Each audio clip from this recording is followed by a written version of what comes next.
DC Multiverse!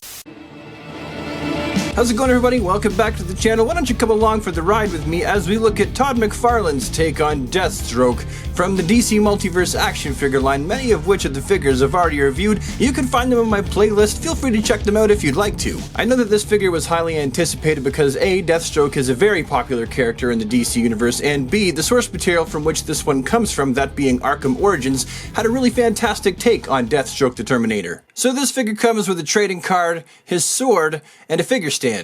And that's it. It would have been kind of cool if Deathstroke had came with a gun that was possibly actually removable from its gun holster. This one's not. Or perhaps a bow staff, which was another weapon that he used in Arkham Origins. Either way, the sword that he comes with looks nice enough, and the sword actually fits nice and snugly inside of his scabbard.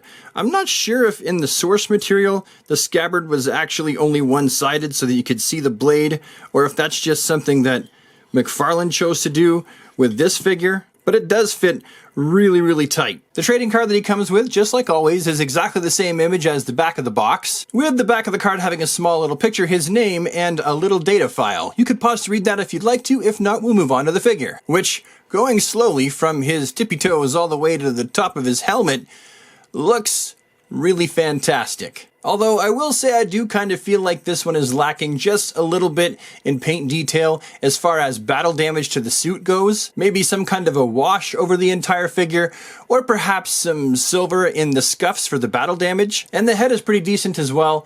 It fits the body as far as scale. It's been painted nicely and sculpted fantastically. Taking a further look at this guy up close and in hand, you can see that all of the detail from the game has been imported into the design and the construction of this figure, and it really looks fantastic. Really something. All the textures and the dings in the suit and the fine detail. You got his little streamers here that hang down from the back of his mask. Everything just looks so top-notch fantastic. Sometimes when I'm holding a McFarlane Toys figure, I can't believe that these guys only cost $19.99 American if you don't buy them from a scalper and you buy them off the pegs. My only complaint about the design of this figure is that the gun is just stuck in the holster, which actually kind of sucks. It would have been cool if the gun was removable. I mean, he does have two hands that are for grabbing things, but he only has one thing for grabbing, and that's his sword. Now, as far as comparisons go, starting left to right, we have the DC Collectibles New 52, and then the DC Essentials version of Deathstroke, and on his other side, we have the DC Universe Classics, all of which have more accessories than the one that we're currently reviewing. You could tell I'm just a little bit sour about that. He's supposed to have a sword, but it fell off his back and landed behind all the other figures here, so that sword's gonna be there for a while. You can see if you're looking for a Batman to do fisticuffs with this Deathstroke in your action figure photography,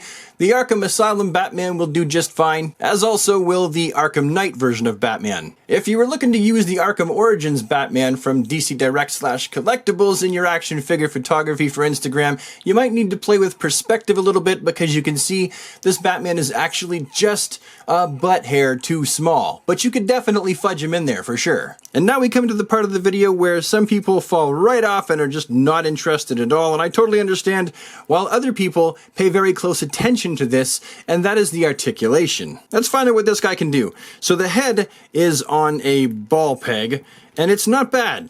Down, up. As far as the up motion goes, not too great, but definitely pretty good down.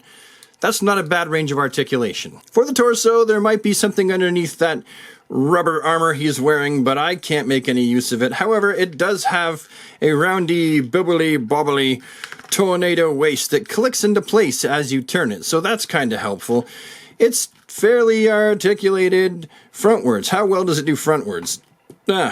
Abysmal. However, back is pretty good. For both of his arms, he's got those rounded hinges right there in the armpits. You can also see the little rounded piece of plastic there. And both of the shoulder pauldrons move out of the way a considerable amount, so he can move his arms up about there. Any higher, and you've got to actually start to use that ball joint. He's also got bicep swivels. Let's see if I can show you without... They're turning the whole thing. Hang on one second.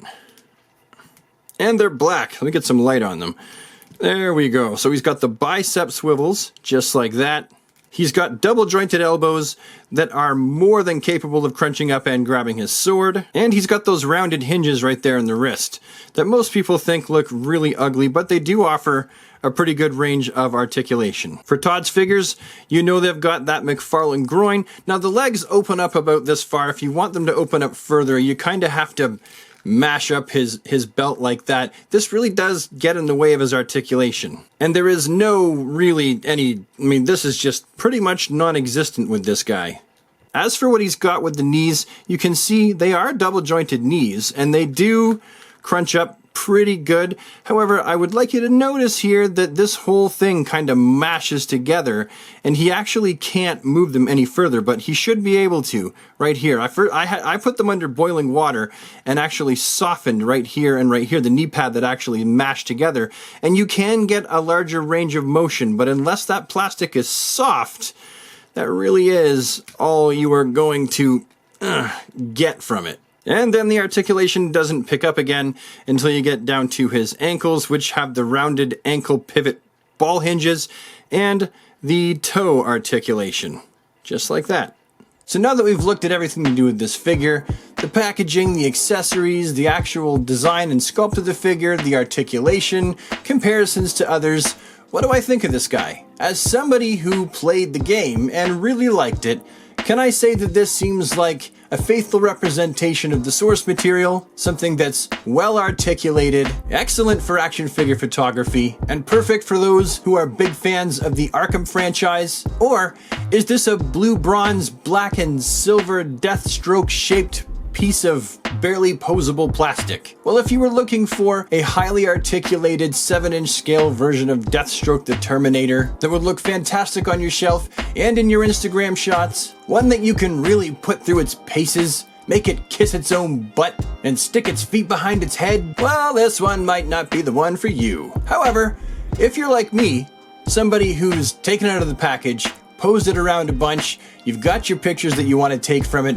and now you're going to put it on a shelf where it can collect dust for the next 100 years. I think it's fantastic. I was on the fence about this figure at one point. For real. It looked kind of boring in the pictures. But having it in hand and giving it a real good go of things, I feel like it does a good job of making me happy that I bought it. And really that's all I need. I just need to be able to put it in a pose and make it look good on a shelf and occasionally take it down, dust it, and then put it in a different pose and then put it back up on the shelf. So for my purposes, I would give this figure an 8.5 out of 10.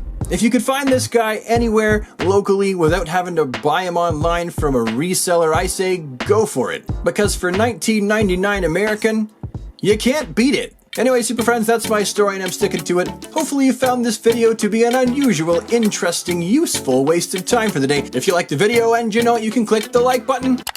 And if it's your first time here, then I invite you today on behalf of the rest of the super friends to hit the subscribe button and join the DC squad. And with that, I'll see you in the next one. Have a super awesome, fantastic DC day, and I'll see you next time. Bye for now.